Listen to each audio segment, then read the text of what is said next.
ZeroMQ Polar versus Tornado's event loop. Design-wise and performance-wise, which approach is recommended for handling multiple ZeroMQ sockets, and why?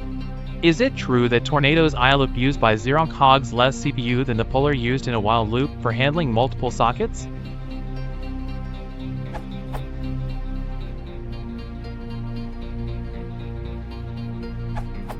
It would be nice if you add your own observation/analysis to your question.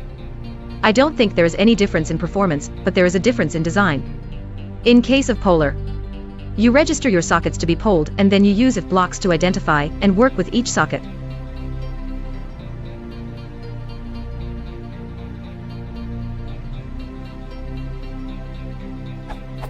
In case of event loop, but using event loop is quite elegant when you are handling multiple sockets since you register callbacks.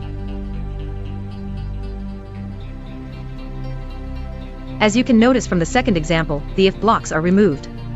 You write your socket messaging operation elsewhere, and you register your callback methods when socket is ready. In this case on_rec. I hope that clarifies your question.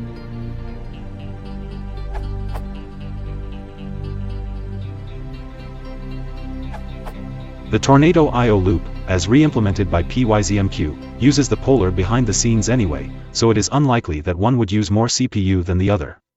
See this URL for details.